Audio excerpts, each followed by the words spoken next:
algo?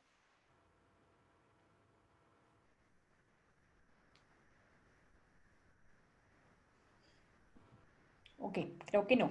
Entonces, porque sí es, como les digo, siempre es como un desafío en cuanto al diagnóstico de este tipo de patologías. Entonces, acá les voy a mostrar, no tengo la imagen de la ecografía, pero tenemos la imagen de la resonancia que le tomaron a este paciente. Tiene una masa y la descripción es masa de 55 por 44 por 49 milímetros en región anexial izquierda, con contorno liso y múltiples tabiques. Se pensó que era un quiste ovárico torsional hemorrágico, que no mostraba ningún realce de contraste. Se tomaron niveles de alfa-fetoproteína y gonadotropina crónica humana, como viendo ya marcadores, y eran normales. Esta paciente con este hallazgo y esta lesión fue llevada a una laparoscopia en su séptimo día de vida. Esa es una imagen de lo que se vio durante la cirugía. Y era, pues, su ovario derecho era normal, pero el ovario izquierdo estaba torsionado, no tenía circulación, y el interior era hemorrágico. Entonces, ya viendo este caso clínico, quiero que hablemos de masas abdominales en general, y también vamos a hacer una aproximación por ubicación que podemos esperar en un paciente. Perdón. La evolución de esta paciente fue normal, se fue al día 15 sin ninguna complicación, y la patología decía que tenía un infarto hemorrágico de espesor total, ovario necrótico y tejido tubárico. Bueno, entonces para empezar, las masas tienen un espectro muy amplio de patologías que van desde pequeñas lesiones encontradas de forma incidental, que es a veces lo más frecuente, hasta grandes que ocupan toda la cavidad peritoneal, desde benignas a malignas, desde quistes uniloculares, hasta complejos sólidos. La mayoría de las masas abdominales en la infancia corresponden a organomegalias, el resto son malformaciones congénitas o tumores, que es el dominio frecuente. La epidemiología, pues no hay mucho. Esta epidemiología es de tumores neonatales, no hablo de masas en general, quiero que tengan esto en cuenta. Ocurren en 1 en cada 12.500 a 27.500 recién nacidos vivos. El 2% son el 2% de las lesiones malignas en la edad pediátrica. Acá hay como un porcentaje en general de tumores neonatales, no hablo de masa abdominal, hago nuevamente la aclaración. Teratoma 23.5%, neuroblastoma 22.5%, sarcoma 8.1% y tumor del sistema nervioso central un 5.9%.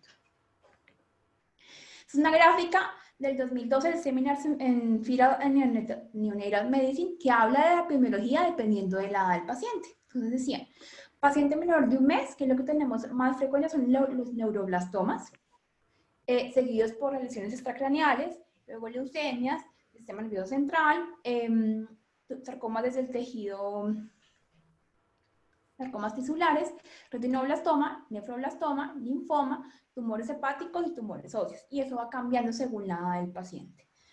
¿Listo? Son los tumorales. Bueno, ahora hablemos un poco de lo siguiente, que es la ubicación. La ubicación de la masa va a definir el diagnóstico del paciente. Y quiero que vean acá como 4 características a grosso modo que se pueden ayudar a esa aproximación. Las masas retroperitoneales son a menudo de naturaleza sólida y están fijadas o infiltradas a tejido adyacente.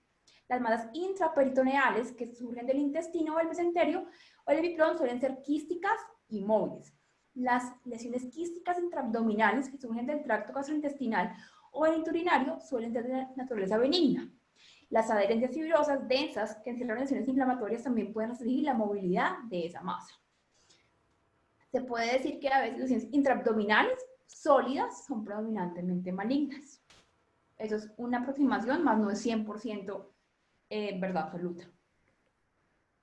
Acá hay otra gráfica que también habla de según la ubicación que puede encontrar, pero igual lo vamos a ver más adelante más desmenuzado.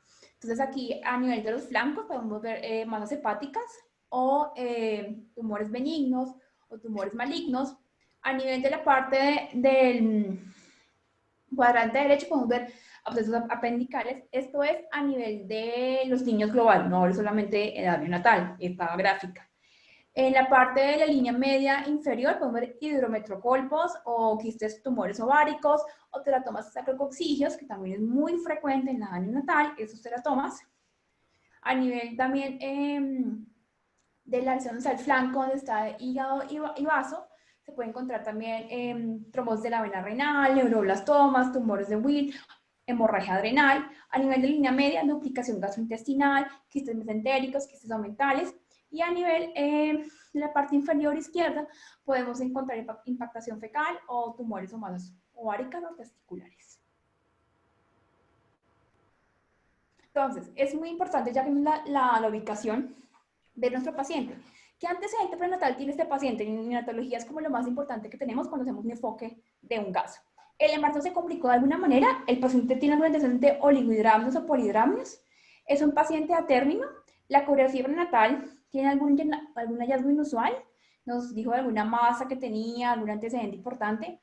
¿O alguna intervención prenatal con la miocentesis para hacer algún estudio genético, un FISH o algún cariotipo, o colocación de un catéter para algún estudio? Ya hemos visto que a medida que el tiempo pasa, aumentan en la terapia fetal, y aunque no hay como una terapia ya definitiva para algunos tumores hepáticos o tumores como los neuroblastomas, sí se puede hacer como un diagnóstico prenatal de forma adecuada y también ver qué asociación tiene alguna malformación congénita, como trisomías o otros síndromes genéticos, a través de los estudios prenatales.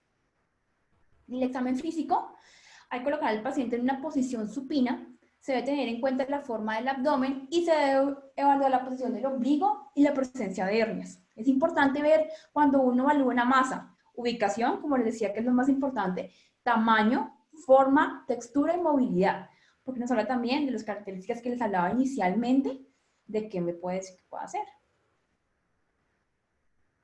Si se sospecha una distensión gástrica u obstrucción intestinal, se coloca en sonda nasogástrica y se evacúa el aire o los líquidos del paciente. El tacto rectal, aunque no siempre se hace, si se aplica con prudencia, se puede evaluar una sospecha de masa intrapélvica o intraabdominal, pero no es que sea indicado de rutina para poder hacer diagnósticos de masas abdominales, se debe tener en cuenta. Bueno, hay varios ejemplos acá que puse, por ejemplo, que la hipoplasia del tórax puede ser consecuencia de un oligohidramnios como una secuencia Potter,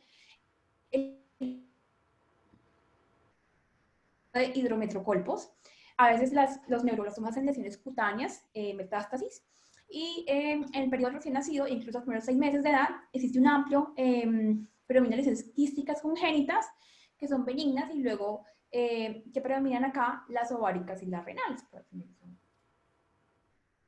Ahora, la siguiente, ya hablamos de ubicación, de la forma de la masa, también físico, y antes de hablar de cada masa quiero hablar de la importancia de imágenes diagnósticas. ¿Por qué?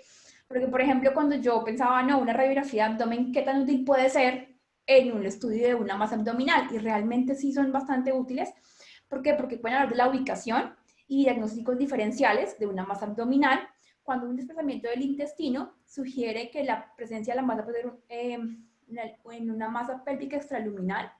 Las lesiones intraluminales pueden dar lugar a un patrón de obstrucción del intestino, como se observa en el hilo meconial, que es muy frecuente en la parte neonatal, sobre todo en pacientes con fibrosis quística, invaginación intestinal o estreñimiento, más como diagnóstico diferencial en este punto que les estoy hablando.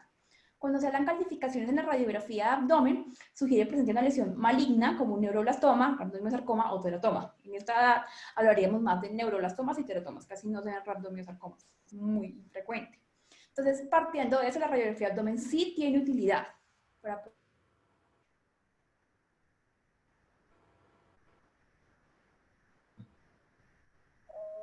como la primera que usamos cuando vemos una masa. Diferencia lesiones sólidas de quísticas. En la primera etapa de evaluación, la ecografía puede caracterizar que la lesión surge dentro del riñón o en una ubicación yuxtarrenal. ¿Me escuchan? Perfecto, ahí le Sí, estamos... perfectamente bien. Ahora, aunque las lesiones pélvicas también se pueden determinar como quísticas sólidas y dentro de naturaleza mixta dentro de la ecografía, a diferencia del TAC, que permite una diferenciación anatómica más precisa de lesiones abdominales y la evaluación de enfermedades extraabdominales también. Acá es un ejemplo de un paciente, ya es un poco más grande, se sale después del periodo, pero es para el ejemplo. Paciente de 3 años, una niña, una masa abdominal. Si ustedes se dan cuenta, la imagen de la ecografía que está a la izquierda. ¿Tienes conexión? ¿Está cargado? Y el TAC de tórax con contraste, que muestra una gran lesión a nivel de la parte derecha. Si ustedes se dan cuenta, lo que señalan las flechas confirman que la lesión es de origen renal y que pues es un tumor de Wills. El tumor de Wills se detecta más después de los 6 meses, por eso no voy a hablar tanto en esta charla, pero es para darles un ejemplo de la utilidad de la ecografía y el TAC en este tipo de abordajes. Bueno, ahora sí voy a entrar en qué podemos encontrar, qué tipo de lesión o masa podemos encontrar en la ubicación en la que estamos con la gráfica inicial que les mostraba. En la parte de los flancos, la parte renal, quiero que recordemos, hidronefrosis es la lesión benigna más frecuente que vamos a encontrar en la área natal, es lo más frecuente que podemos ver. Es más frecuente en hombres y la localización es izquierda. Se puede dar por 3 cosas grandes: obstrucción de la unión ureteropélvica o ureterovesical, una arteria renal aberrante o bilateral cuando hay una obstrucción en la salida vesical. ¿Listo? Pero es lo más frecuente que vamos a ver en cuanto a masas. Se encuentra como el examen físico acá en la imagen que les estoy mostrando, en la línea que está descontinua, se muestra, pues no se ve muy bien, pero la idea es mostrar como una lesión a nivel del flanco del paciente que se da por una obstrucción de la unión ureteropélvica. Dependiendo del grado de la hidronefrosis, como les voy a mostrar ahorita, hay una clasificación dependiendo del grado, se lleva a un manejo conservador, que es lo más frecuente que hacemos, o una pieloplastia si hay una obstrucción severa. Aquí está la imagen del paciente y la imagen de la ecografía, donde se ve una hidronefrosis neonatal por la obstrucción que hay a nivel de la unión ureteropélvica. Esta es la clasificación, no voy a entrar como a especificar cada una, pero tenemos de la 1 a la 4, ya hay otras también que se han hablado, son diferentes clasificaciones, y dependiendo pues de dónde estén, se toma la clasificación. Este es otro ejemplo de alguna lesión que es la presencia de válvulas ureterales posteriores, que se ven como masas bilaterales, en el flanco con hidroureteronefrosis, que pueden hacerlo de las válvulas. Es la causa más común de obstrucción del tracto urinario distal en los niños, que es diferente a la hidronefrosis. La otra es las anomalías quísticas renales. Se encuentra una masa en el flanco, como ya les había hablado, sin otra anomalía. Esto dependiendo del tipo de herencia que tiene. Si es bilateral, es autosómica recesiva, 1 en cada 10.000 nacidos vivos. El 50% de los pacientes tienen lesión renal antes de los 15 años. Esa es una imagen de un paciente que se le hizo una extracción de un riñón poliquístico. Y hablando ya de tumores sólidos renales, ya les hablé de la parte quística, aunque no es frecuente, ¿sí? A diferencia de las masas de las lesiones quísticas, no es frecuente, está el nefroma mesoblástico congénito, que se presenta antes de los 3 meses como una masa abdominal asintomática, pero que se puede hacer hematuria, hipertensión, hipercalcemia, incluso insuficiencia cardíaca congestiva. Y el tumor de Wills también viene acá, pero generalmente después de los 6 meses, por si no hablar mucho de ese tumor de Wills, que es bien frecuente en la edad pediátrica, pero en niños más grandes. En la ecografía que podemos encontrar hallazgos de anillos concéntricos y el diagnóstico se puede hacer de forma prenatal. La TAC muestra extensión de los cálices en oposición de desplazamiento debido a una masa yuxtarrenal. Esta es una gráfica que habla, esta es de la Asociación Neurológica Pediátrica de España, que habla de cómo manejar las dilataciones urinarias severas. Aquí hablo de hidronefrosis y también la de las valvas. Entonces, yo cuando tengo un paciente con un diagnóstico prenatal, le hago una ecografía postnatal a los 2 o 3 días, ¿sí? Y miro cómo está la dilatación. Si es severa, es una cisturetrografía miccional seriada, y dependiendo del reporte de cisturetrografía, voy al diagnóstico. Si es un reflujo vesículo-ureteral, si es el manejo dirigido, si es normal, si es una gamografía, y dependiendo de lo que salga, si es obstrucción, si es cirugía, si es dudoso el resultado, se repite nuevamente la gamografía, y si no hay obstrucción, se hace un control con ecografías. Y si tengo una válvula, unas válvulas o un ureterocele, es una cirugía específica dirigida a la patología, es el manejo por parte de neonatología, cuando encontramos un paciente con diagnóstico de hidronefrosis, válvulas o de alguna enfermedad poliquística renal. Listo. Ahora hablemos del neuroblastoma, que también se puede encontrar en esta ubicación. Acuérdense que estamos en los flancos, que es una lesión de origen embrionario. Se da por células primitivas del sistema simpático derivadas de la cresta neural. El 50% se diagnostica durante el primer año de vida. Generalmente es una masa sólida, retroperitoneal, usualmente unilateral, que puede cruzar la línea media. 75% de los neuroblastomas son abdominales, 65% son de glándulas suprarrenales. La incidencia es de 1 en cada 10.000 nacidos. Es un tumor muy inusual. Las lesiones pueden avanzar, bien avanzadas pueden llegar a un punto y retroceder espontáneamente o madurar a tumores benignos, mientras que otras, con una histología muy similar, pueden progresar rápidamente y llegar y no mejorar la parte de la terapia multimodal intensiva. La producción de catecolaminas en esos pacientes puede generar diferentes síntomas: sudoración, irritabilidad, diarreas explosivas, acuosas, todo depende del tipo de tumor y del nivel de hormonas que esté produciendo. Es el tumor maligno, como les decía inicialmente, neonatal más frecuente. Esta es una imagen donde se muestra una lesión adrenal esférica sobre las 2 semanas de vida. No hay un aumento en el tamaño, de seguimiento del paciente, de la masa, perdón, pero que lleva una alta sospecha de malignidad. Y cuando resecaron esta masa en la patología, pues era un neuroblastoma confirmado. El diagnóstico es la ecografía abdominal, es una aproximación, no es que sea el gol estándar, pero se va a ver en la ecografía una consistencia tumoral e invasión vascular. En el TAC la resonancia se ve invasión prevertebral, vascular y de órganos adyacentes. Y este tipo de tumores, esa sospecha diagnóstica, sí se le deben pedir niveles urinarios de ácido homovalínico, ácido vanililmandélico y séricos de adrenalina, noradrenalina y dopamina, para que, como yo les contaba antes, dependiendo de los niveles de esas hormonas, va a producir síntomas diferentes. Y esto hay que forma de controlarlo para ver la actividad también tumoral. Entonces, en ese tipo de tumores es importante hacer exámenes séricos, urinarios en este caso. El pronóstico del niño con neuroblastoma depende de qué, del paciente, del estadio y la etiología. Hay una clasificación de Shimada que hablaba, según lo que se encontraba, si era favorable o desfavorable. Depende, digamos, de la edad. Cuando eran menores de 5 años, menores de 1.5 años, perdón, era más favorable, dependiendo si eran probablemente diferenciados o medianamente diferenciados, qué tipo de favorabilidad iban a tener. Pero eso ya tiene que ver con la patología del paciente. También hablaban que a nivel genético, la amplificación del NMIC tiene un comportamiento clínico más agresivo.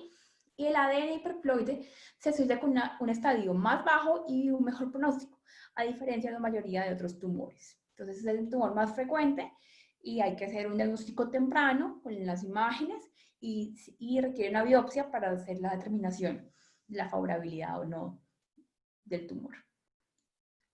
Ya pasando al neuroblastoma, de la hemorragia adrenal, es una causa poco común. Fue como se hizo un estudio y se encontraron 18 casos en 3.273 recién nacidos examinados mediante ecografía, o sea que es una causa poco común, generalmente es sintomática, rara vez se diagnostica la hemorragia suprarrenal y generalmente ocurre de forma prenatal. Entonces acá hay una imagen ecográfica donde se ve la lesión ecogénica de la hemorragia adrenal. Acá hay otra imagen a nivel del TAC, donde se ve una hemorragia adrenal. Ellos dicen que, bueno, puede ser por estrés perinatal o al momento del trauma en el nacimiento, donde se ve una lesión heterogénea en la parte suprarrenal izquierda. Otra cosa es la trombosis de la vena renal, que lleva a una congestión venosa renal, ¿sí? Se da por eso. Puede dar hematuria, hipertensión y trombocitopenia. Hay factores asociados como cuáles, policitemia, deshidratación, diabetes materna, asfixia, sepsis, coagulopatías, que llevan a un bajo flujo renal, lo cual predispone a ese tipo de trombosis. La intervención quirúrgica generalmente es innecesaria. Si hay compresión de la vena cava inferior, se genera edema y puede llegar a requerir manejo, y usamos en la parte clínica el uso de anticoagulantes, que es muy importante. Aquí tengo una gráfica que, como les decía, puede generar por una hiperviscosidad o una deshidratación neonatal severa la trombosis de la vena. Ahora ya pasamos al cuadrante superior derecho, donde está hígado y árbol biliar.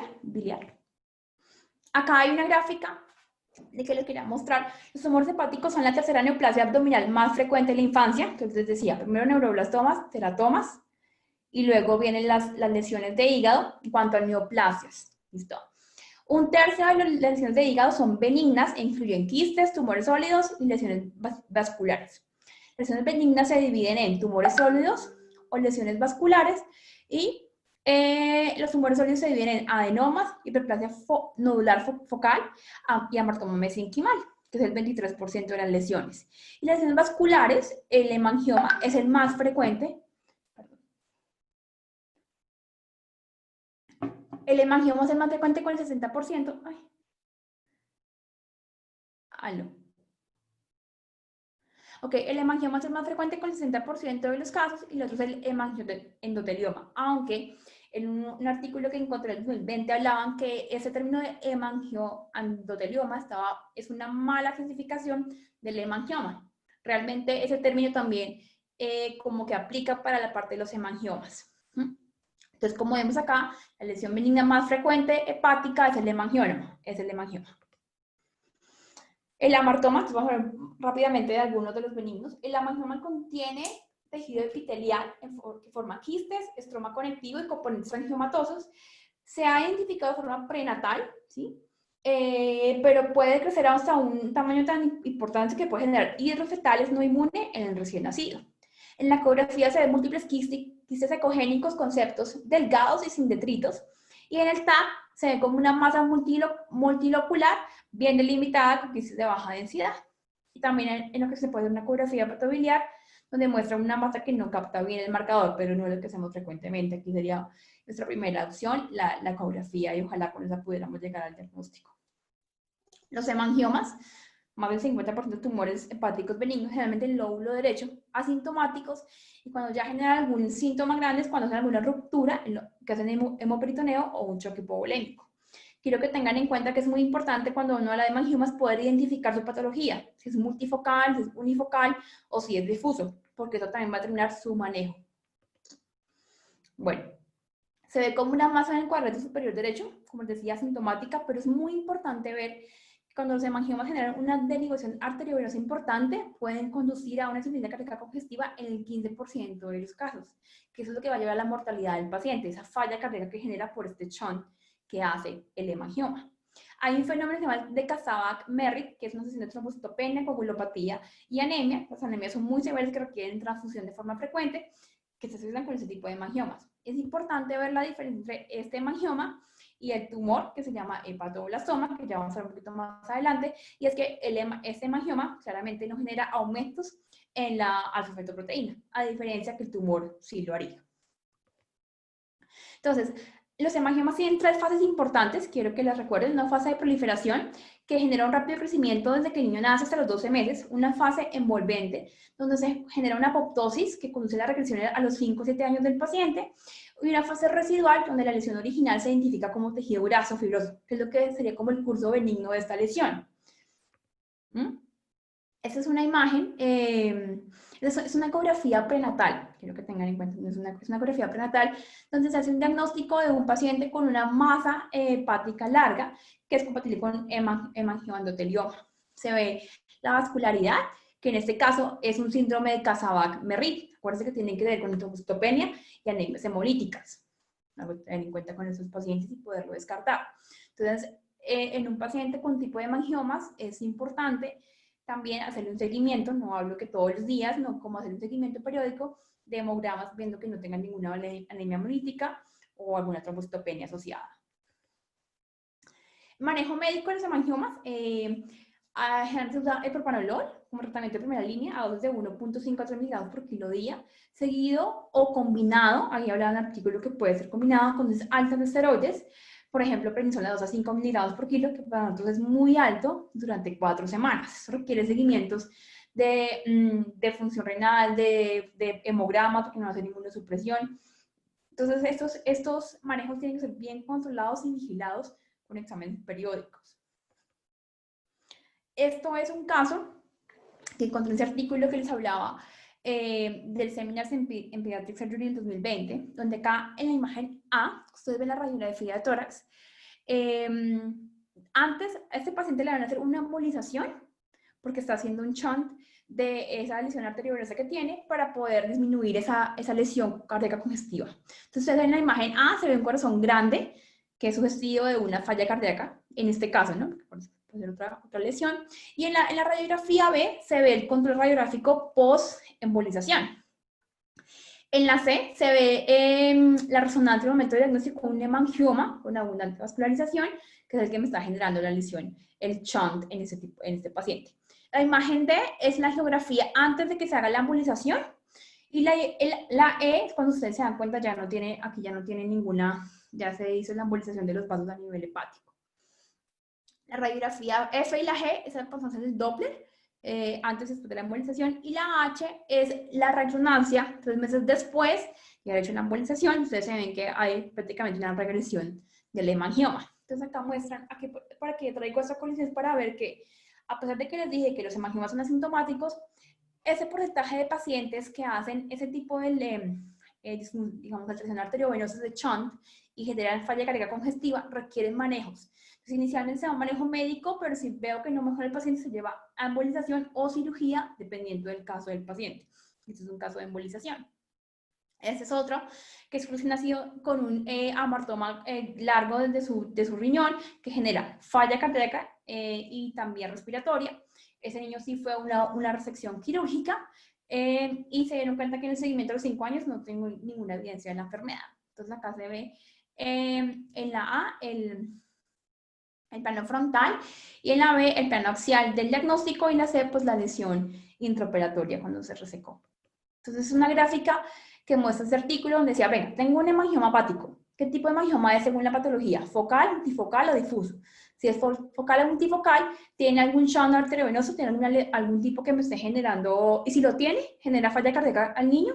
Si sí, se hace manejo médico, como les decía, el beta bloqueador, el corticoide. Si se deteriora, se tiene que llevar a una cirugía o una embolización, y si mejora, solamente observación. Si no hace ninguna falla cardíaca, solamente se observa. Si el paciente tiene la patología de tipo difuso en su hemangioma, hay que ver si tiene algún signo de síndrome compartimental. Si sí, se hace manejo médico, si no también, y se deteriora, se hace, aquí ya haríamos más trasplante hepático porque la lesión es difusa, y si mejora, solamente observación del paciente. Es como un enfoque a grosso modo de los hemangiomas hepáticos.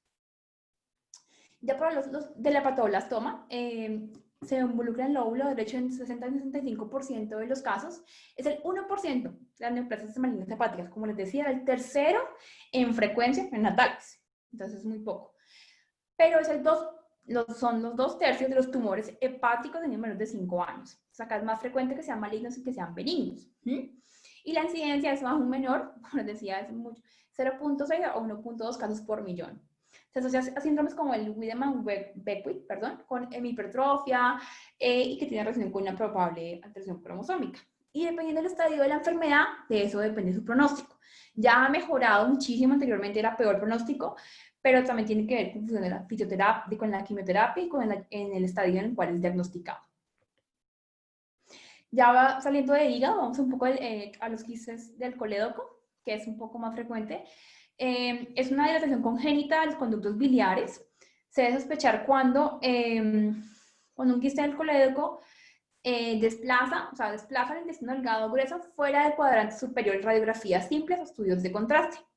También se debe hacer diagnóstico diferencial en ictericias patológicas o presencia de heces alcohólicas, que es como nuestro signo de alarma más grande cuando vemos en la clínica a un paciente que llega con ictericia patológica persistente, que no mejora con lo que hemos hecho. Hay que también hacer un diagnóstico de quiste del colédoco.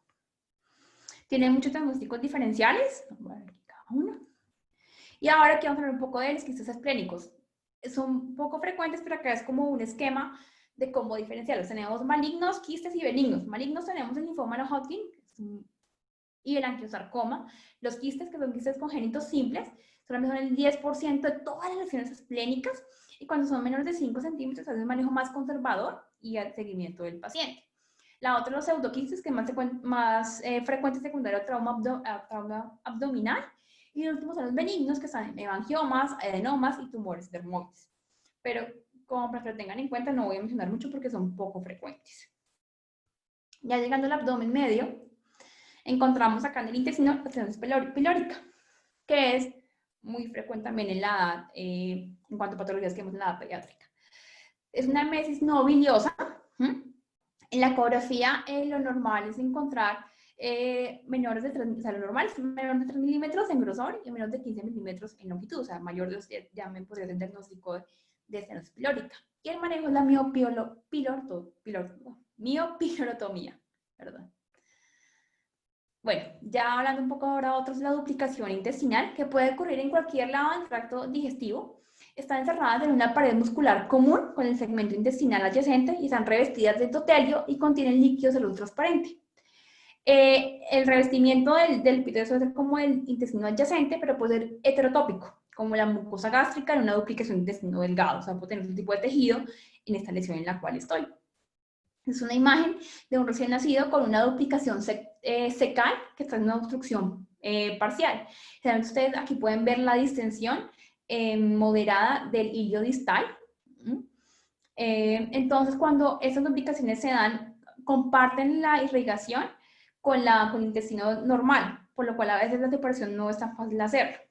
Entonces, acá lo que hizo fue una resección del ciego y el apéndice, pues para hacer como una anastomosis término-terminal entre el hilo distal y el colon ascendente. Acá hay otra gráfica también de una duplicación del tracto gastrointestinal, que puede ser quística o puede ser tubular, el tipo de duplicaciones que podamos tener. Acá la imagen A es una quística y la B es una tubular. Síntomas: una masa corporal sintomática, puede dar también obstrucción intestinal, dependiendo de lo grande que es, sangrado gastrointestinal o vólvulos en mi paciente neonatal. La ecografía que pueden encontrar, pueden escribir un borde muscular que indica las distintas capas del intestino. El manejo puede ser la resección de la duplicación, sola o comúnmente del tejido adyacente, dependiendo, como les decía, de la irrigación que tengan y lo que requiere hacer en la anastomosis. La siguiente es la malformación linfática intestinal, que puede tener variaciones retroperitoneales, mesentéricas o en el omenso. Se diagnostica en el periodo neonatal, aunque la mayoría son más tardías. Pueden ser benignas y uniloculares o multiloculares y contienen líquido seroso transparente y se genera por una obstrucción en el sistema linfático. Acá hay una imagen que les puede explicar más cómo se hace la obstrucción y se genera como esa acumulación de líquido a nivel de esas partes. Los síntomas pueden ser variados: obstrucción, vólvulos o hemorragia traquística o asintomáticos. El abdomen suele ser indoloro, con una masa móvil, que se diferencia de la ascitis, que es un diagnóstico diferencial. Cuando un niño que tiene un quiste abdominal está en decúbito supino, los flancos no se abultan, que es la diferencia. Acá es otra imagen de un niño con una obstrucción intestinal aguda por quistes mesentéricos, que se ven en esta lesión. Listo. Otra que sí es muy frecuente en la edad neonatal, es exclusiva claramente de esta edad, es el hilio meconial, generalmente por la fibrosis quística, que se da por una obstrucción intestinal debido al espesor del meconio. Puede ser dos cosas, como síndrome del tapón del meconio o obstrucción por meconio. El bebé prematuro también lo hemos visto. Se puede presentar de formas diferentes, puede ser se puede dar como una peritonitis, porque hay una perforación debido a la obstrucción del meconio, o un pseudoquiste si es de forma crónica. Cuando es de forma crónica se genera un pseudoquiste fibrótico por una respuesta inflamatoria al meconio, que es una diferenciación con un quiste verdadero porque tiene un revestimiento epitelial. Este no lo tiene. Entonces, si es agudo, puede ser el peritonitis, y si es crónico, puede ser un pseudoquiste. Los síntomas variados también, pueden sentir como una masa pastosa que puede presentar un intestino lleno de meconio o el pseudoquiste que les decía. En la radiografía se pueden encontrar depósitos de calcio. Hay un específico de meconio que se llama una apariencia de vidrio esmerilado. La ecografía puede ser útil para identificar el órgano afectado y la complejidad de la masa. Esta es una imagen de una triceleal y de un hilio por meconio.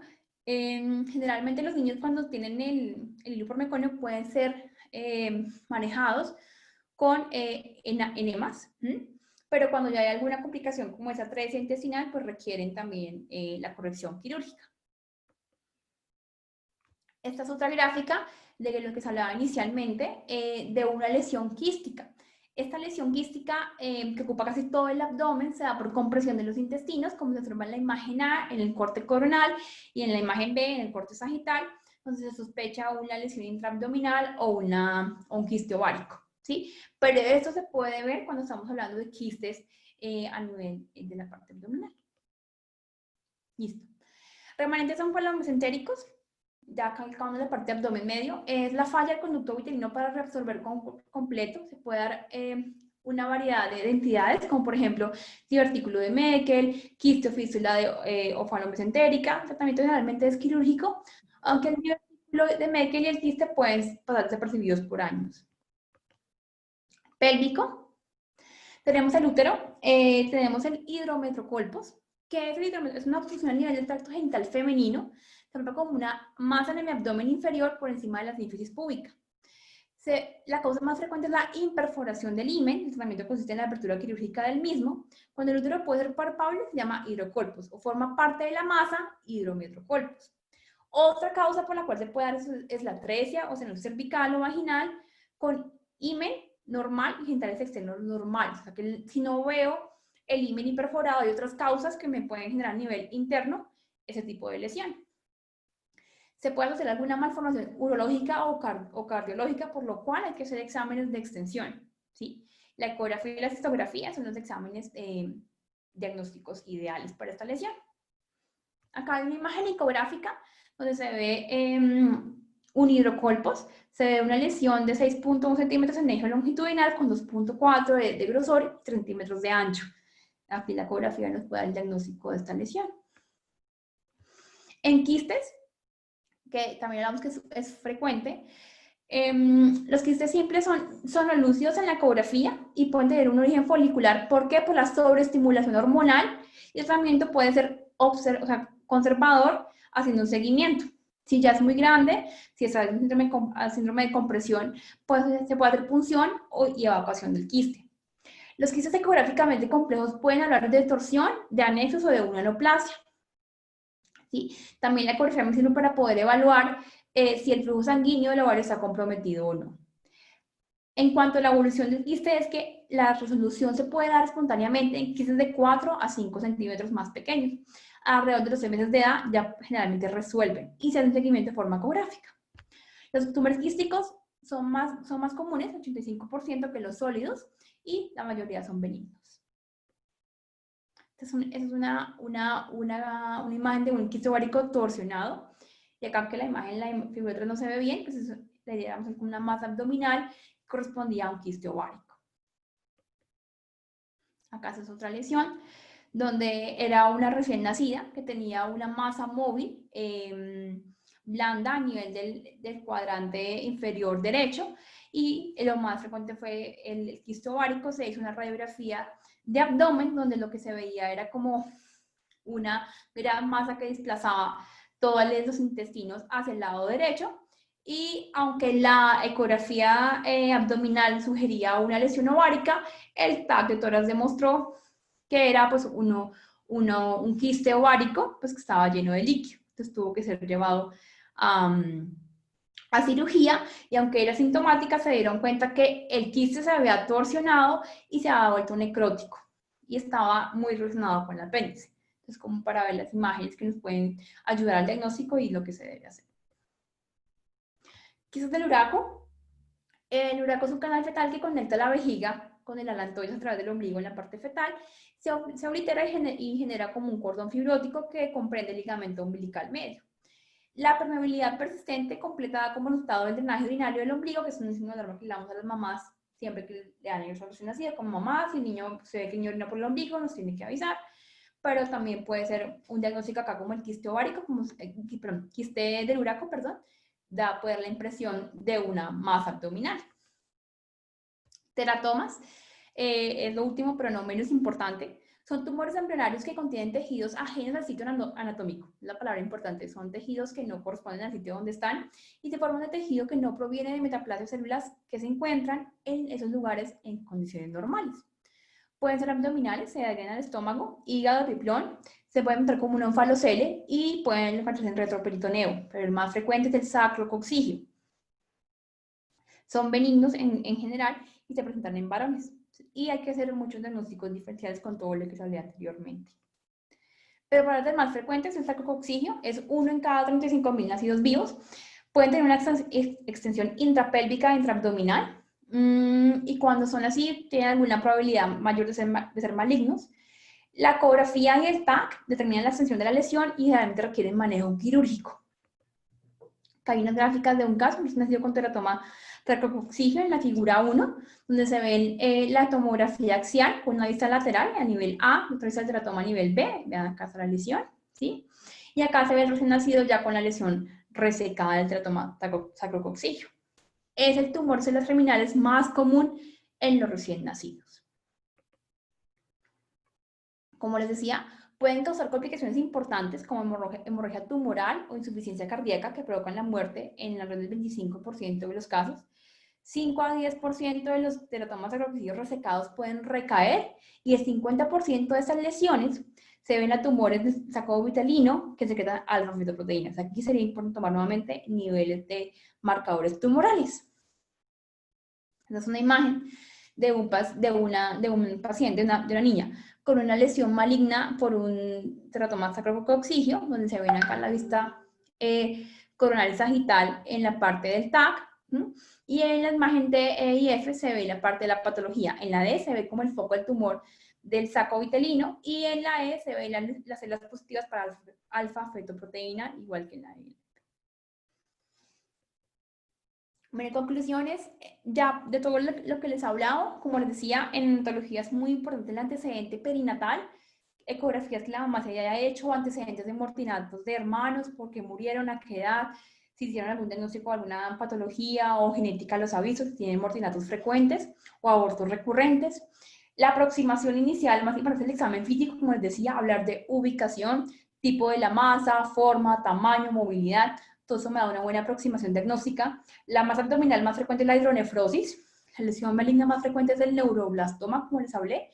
Es una patología infrecuente ver masas abdominales, pero al momento de ser encontrada, tienen que hacerse todos los estudios adecuados para poder llevar a un diagnóstico pronto y certero. Como les decía, aunque lo maligno no sea la más frecuente, si se hace de un manejo pues, temprano, tiene un mejor pronóstico. La radiografía de abdomen, a pesar de lo que pensábamos, es muy útil, nos puede dar muy buena aproximación diagnóstica. Una cosa que de pronto no hablé mucho y es el uso de resonancia magnética, que pilla en está muy controvertido. ¿Por qué? Porque el neonato requiere más tiempo, requiere sedación, en muchos intubación, por lo cual este uso está controvertido en neonatos. Y no siempre se requiere un serial gigante de exámenes cuando yo voy a aproximarme a una masa abdominal. Como ya les dije, hay algunos que tienen alfa-fetoproteína elevada o pueden alterar otras cosas que sí requerían el uso de hemogramas o especie de anemia, pero no toda la masa abdominal, como la hidronefrosis, no requeriría en ningún momento ningún tipo de examen adicional.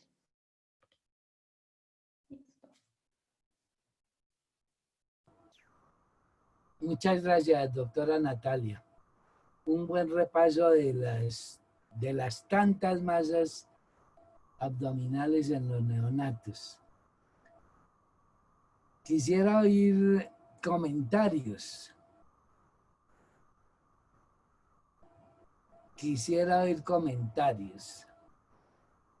Mientras hablan, entonces voy a hablar yo. Las masas abdominales neonatales son hidronefrosis y quistes. Y eso para nosotros es una fortuna.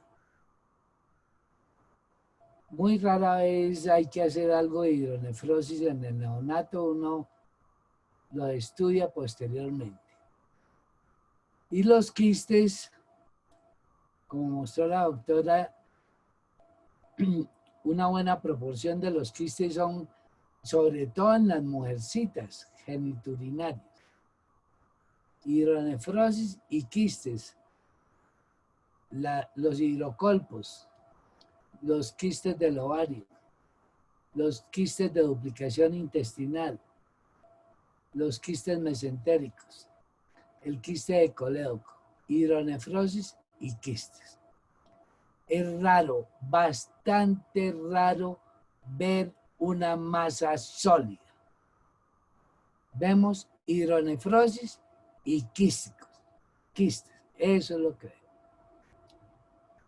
A uno lo llaman los obstetras, los radiólogos por la detección de una masa prenatal. Hidronefrosis y quistes. pero nos dicen que es una masa sólida. Entonces ya cambió el plan. Si la masa es quística y es muy grande, y si la masa es sólida, se recomienda cesárea. De una. Porque en el parto vaginal eso se puede romper. Así de simple.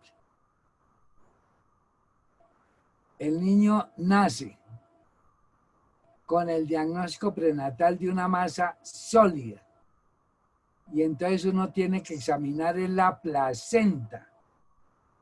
En la placenta uno puede encontrar las metástasis o signos de hidrofetalis, una placenta grande, hematosa, eso se manda a patología y puede tener usted el diagnóstico de neuroblastoma, ¿sí? De un hepatoblastoma. Ahí están las metástasis en la placenta, de una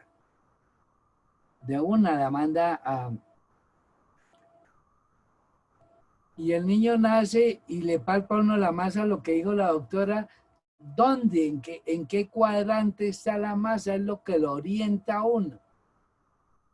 Y comienza uno de nuevo. Es decir, ellos han hecho ecografía prenatal, nosotros le hacemos la placa simple que es muy útil, demasiado útil. Y le hacemos ecografía.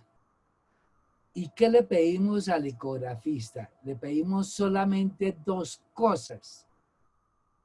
Si es quístico, complejo o sólido.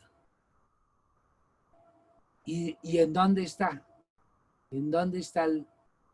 Y eso es lo que nos guía en el resto de valoraciones que, como le dije, la gran mayoría son problemas de desarrollo, quiste del colédoco, quistes ováricos, hidronefrosis, duplicaciones intestinales y muy rara vez vemos una neoplasia maligna. Y eso para nosotros es una fortuna. Entonces vemos la neoplasia maligna y entonces le aplicamos los mismos criterios del niño mayor, igualito.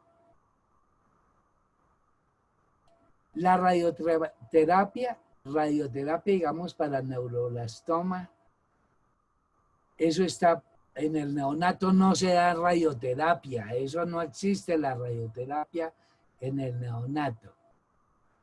Y la quimioterapia se le puede dar, pero no se le da las dosis normales, se le dan dosis más bajitas, más bajitas. Pues hay muchas más a hablar de cada una de ellas. Ahora sí, alguien que comente alguna cosa diferente.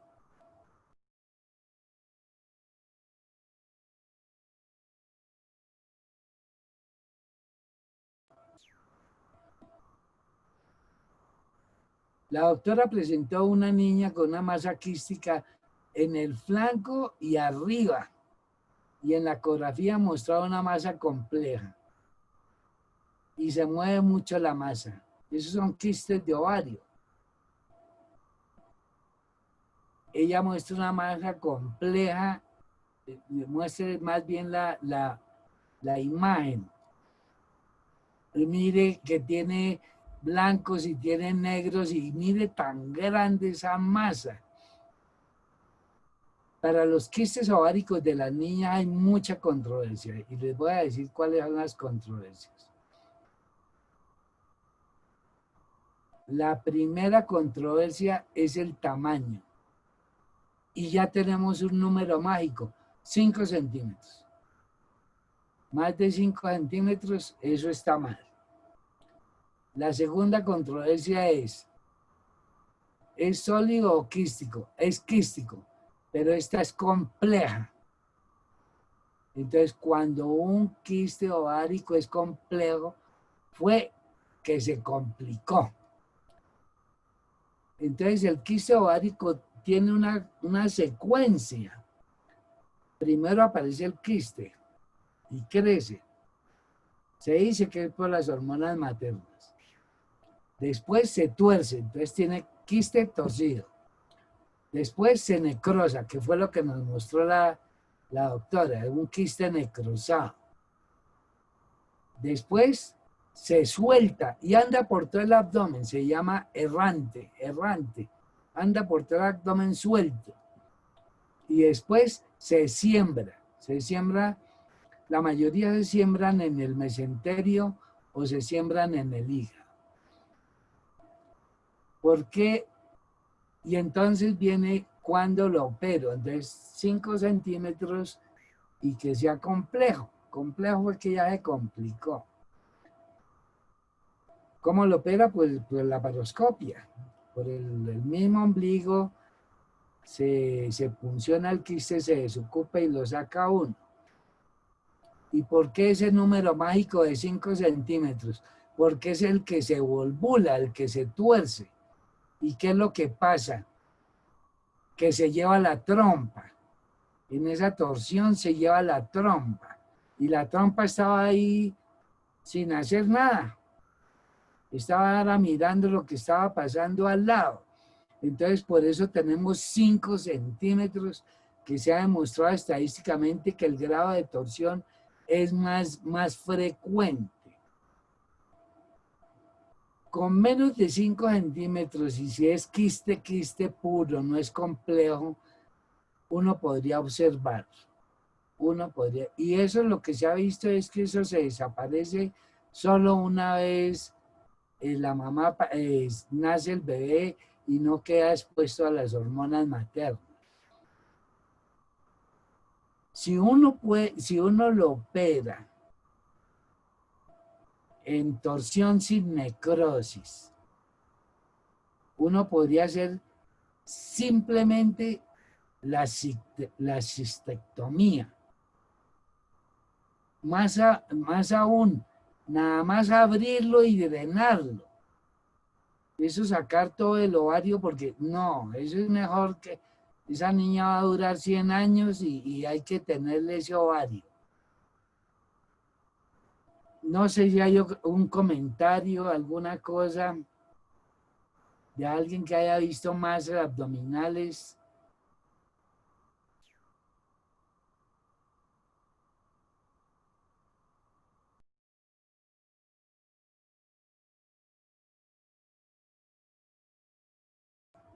¿Algún oncólogo, algún cirujano neonatal?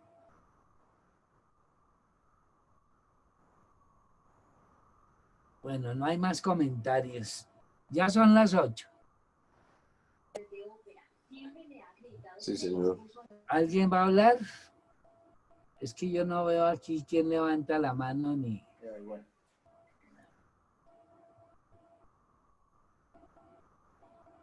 Cada una de estas patologías pues requiere un análisis, ¿sí?